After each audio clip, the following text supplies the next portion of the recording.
Olá, bem-vindos à última parte desta aula, em que vamos falar, por exemplo, da utilização do etc. na escrita científica. Ora, o etc. é uma palavra que reflete uma imprecisão, não é precisa, não nos diz, não dá grande informação, pelo que não é de todo o mais indicado a sua utilização. E dou-vos aqui dois exemplos.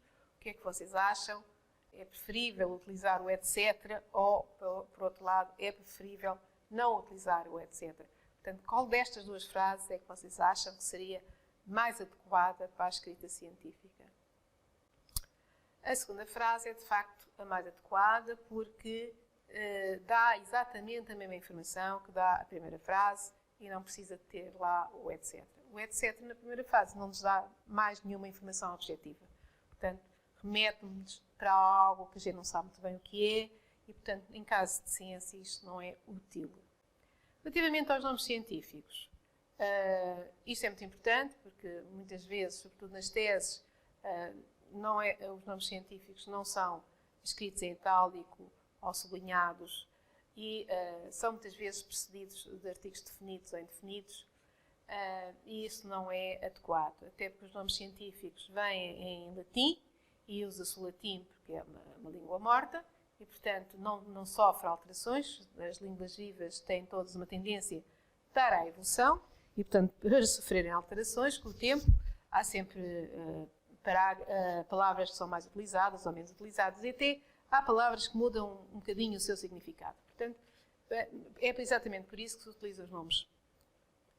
Os nomes científicos são escritos em itálico e são escritos em latim e, como são em latim, o latim não necessita de ter artigos definidos, portanto, estão indefinidos. Não há utilização deste tipo de artigos. E, portanto, quando nós escrevemos a Theileria anulata, isto é incorreto, não devemos escrever a Theileria anulata, até porque estamos a adicionar um género e a Theileria anulata tem os dois géneros, tem formas do sexo feminino e formas do sexo masculino, portanto, estamos aqui a entrar numa imprecisão.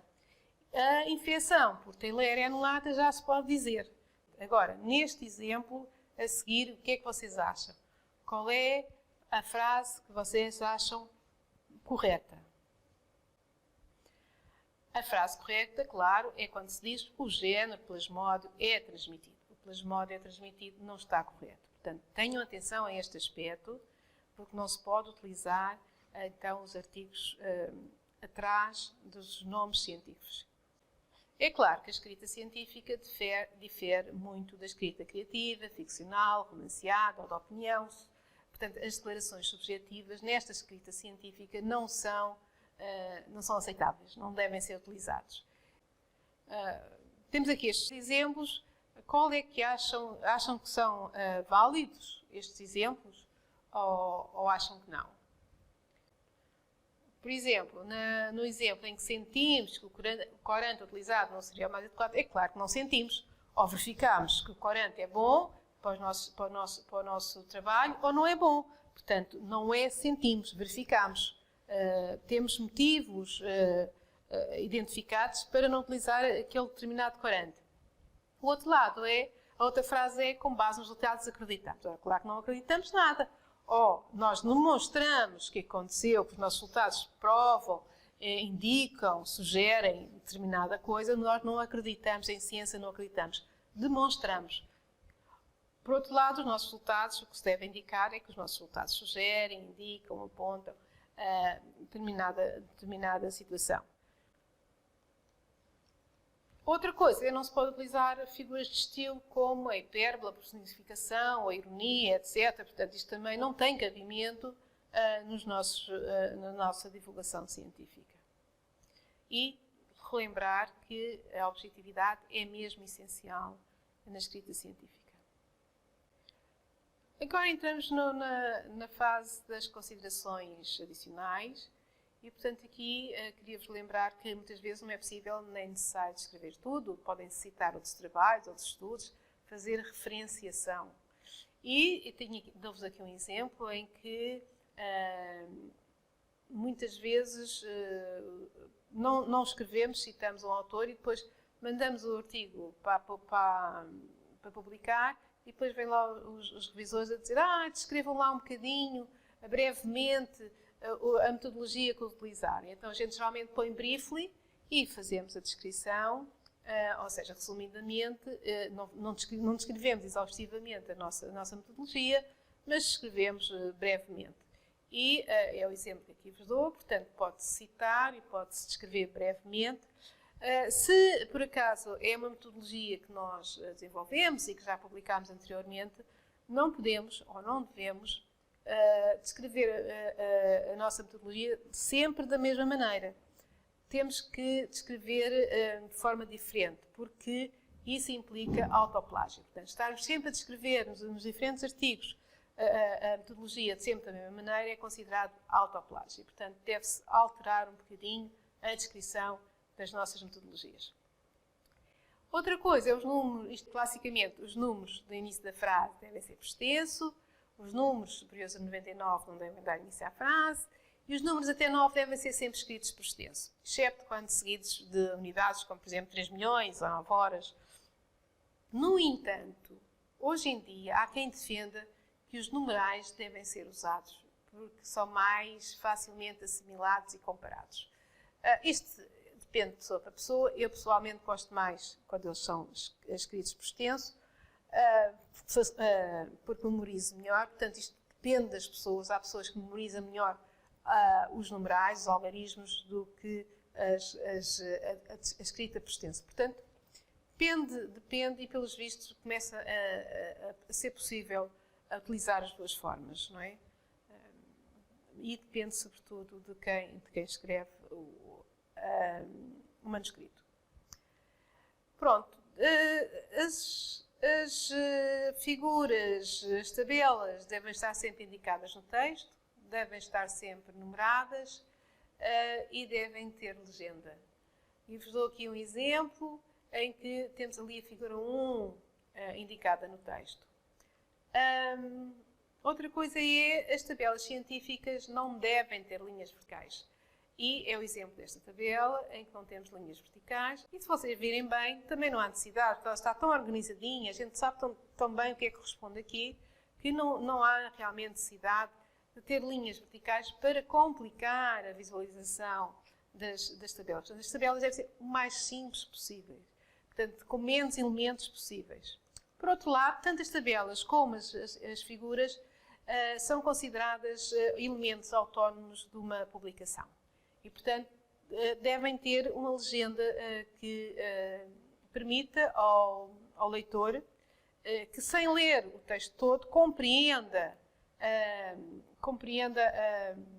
a figura. E, portanto, geralmente, as legendas têm um título, têm uma breve descrição sobre a metodologia, muito breve, que não pode ser novamente um texto, portanto, tem que ser muito breve, e tem que ser tudo indicado. Portanto, aqui tem que indicar o A, o B, o que é que significa, o C, o D, etc. Portanto, isto tem que ser tudo indicado na legenda.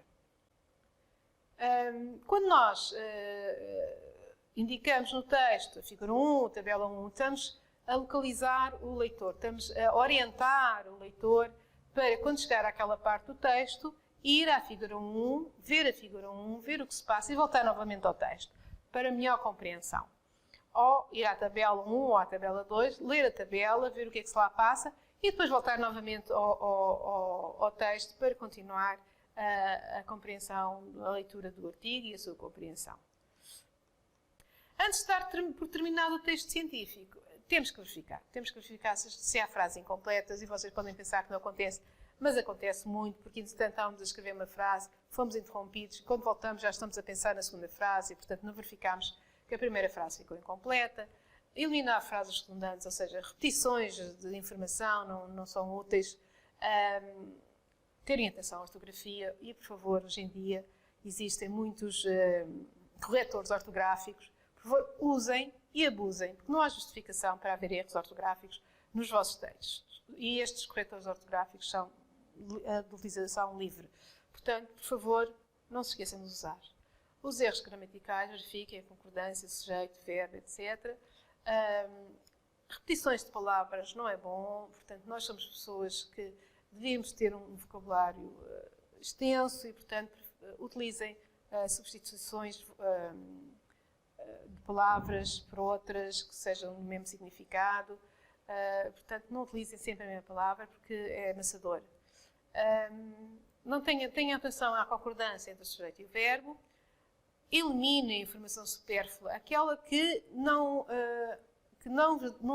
dá mais informação e só acrescenta tempo ao leitor, que tem que voltar a ler aquilo e não contribui para coisíssima nenhuma. Por exemplo, a Microsoft Excel foi utilizado na versão do gráfico.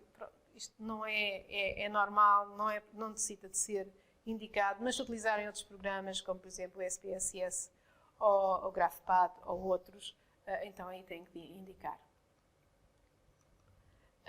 Não se esqueçam de verificar a ortografia dos nomes científicos, das pessoas e dos compostos, que muitas vezes há erro. Os programas de verificação ortográfica nem sempre, das pessoas certamente não verifica, porque há muitos nomes, dos compostos às vezes verifica e dos nomes científicos também. Mas tenham atenção, apesar disso, porque às vezes acontece que não verificam.